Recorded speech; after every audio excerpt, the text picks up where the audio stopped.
dominated by technology, athleticism is questioned more and more every day. Since 2000, video games and technology have become more known worldwide, and big companies and schools have even put into more money to fund it. As technology and video games continue to grow, esports teams and esports tournaments continue to pop up around the world where teams can compete for cash prizes as a winner.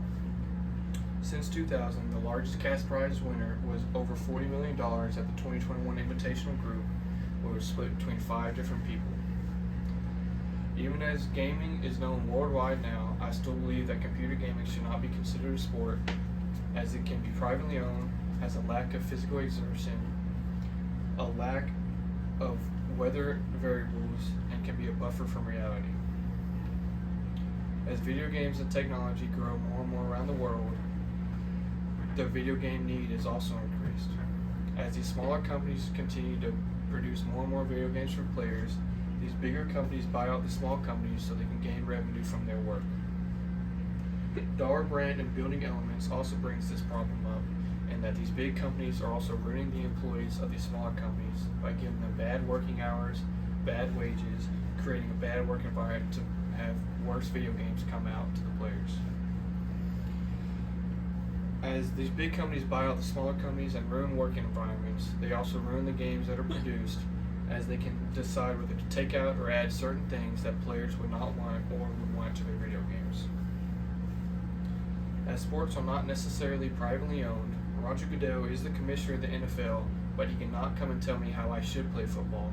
Instead, he tells us how the NFL plays their football and how it would be done on that stage.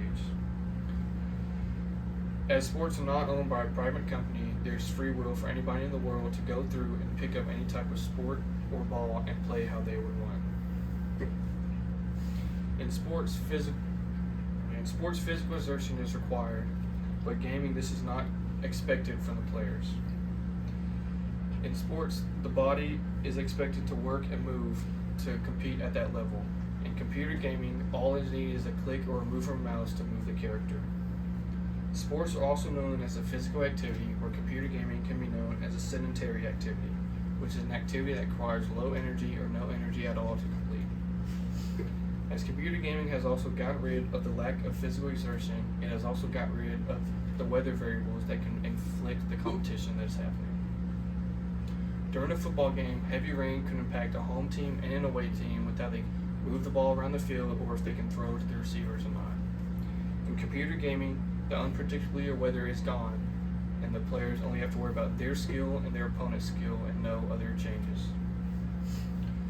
With computer gaming taking away the physical exertion and lack of weather variables, it has also caused a decline in players' health. Bhushan Gupta also talks about this on the health side, with having many health injuries come from carpal tunnel, neck or back muscle pain, muscles deteriorating from not the physical need the body is needed or it wants, and a weight gain from the players. As computer gaming can harm players' health with no physical exertion, it is also a buffer from reality for the players. As these players and gamers are taking so much time to play these video games, they are losing on what their body is asking for food and water and energy, and they're also ruining their environment and surroundings around them. As well as losing their buffer from what their body needs and their surroundings, sports also require the body to move freely. When a soccer player goes to kick a soccer ball, they control how much muscle is used in their legs so they can determine how far and how hard they kick the ball. They can also adjust the angle of their foot to either curve the ball or aim to where the ball would land. For computer gaming, all that is required is a combo of buttons or a click of a mouse. When the player is using these simple commands to move their character around, they have no connection or relation to their character at all and can't understand or feel how this movement would feel if they were to do it themselves. With all the health issues and cons from computer gaming, gamers still argue that computer gaming should be considered a sport. In all their arguments, a key point is that professional gamers have to follow a strict schedule, workout, and diet plan.